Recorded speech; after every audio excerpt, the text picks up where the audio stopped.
பார்த்தாலும் ஸோ இன்னும் உங்கள் ஆதரவை கொடுங்க. இன்னும் நான் எடுத்து எடுத்து போட்டுட்டு போயிட்டே இருக்கேன். So you will give support for me. So ரொம்ப ஹாப்பியாக இருக்கேன். 200 தான். இது உண்மையிலே ஒரு பெரிய விஷயம் தான்.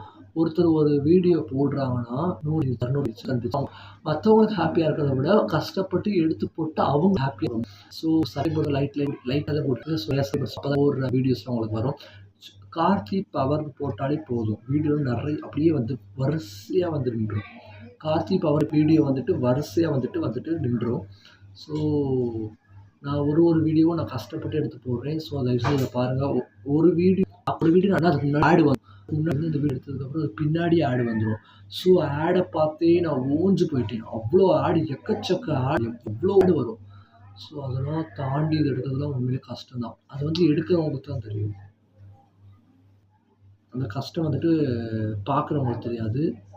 அந்த கஷ்டம் வந்துட்டு எடுத்து போடுறவங்களுக்கு தான் அதோட வலி என்னன்னு தெரியும். மற்றவங்களுக்கு அது தெரியாது. ஏன்னா ஏன்னு தெரியல. மற்றவங்களுக்கு அது தெரியாது. கஷ்டப்பட்டு எடுத்து போகிறவங்களுக்கு அவங்களோட திறமை, அவங்களோட கஷ்டம் எடுத்து போகிறவங்க, அவங்க கஷ்டப்பட்டு வேலை பார்க்குறது, கஷ்டப்பட்டு படிக்கிறது எல்லாமே அவங்களுக்கு தான் தெரியும். மற்றவங்களுக்கு தெரிய போகிறது. ஸோ நான் கஷ்டப்பட்டு எடுத்து போட்டது எனக்கு தான் தெரியும். உங்களுக்கு தெரியாது. உங்களுக்கு தெரிய வேண்டிய அவசியமும் எனக்கு இல்லை. என்னடா ஹர்ட் பண்ணுற மாதிரி பேசுகிறேன்னு நினைக்காதீங்க. இந்த கஷ்டப்பட்டு அப்படின்னோட எனக்கு ஒன்றும் லைக் பண்ண வேணாம். எனக்கு தேவை சப்ஸ்கிரைப் நான் நெக்ஸ்ட் அடுத்தடுத்து போடுற வீடியோ வந்து உங்களை வந்து சேரும். வந்துட்டு சப்ஸ்கிரைப் பண்ணிடுங்கள். எக்காரணத்துக்கு கொண்டும் சப்ஸ்கிரைப் பண்ணாமல் இருக்காதீங்க. அண்ட் வெயிட் பண்ணுங்க. மறக்காம வந்துட்டு சப்ஸ்கிரைப் வந்துட்டு பண்ணிடுங்க.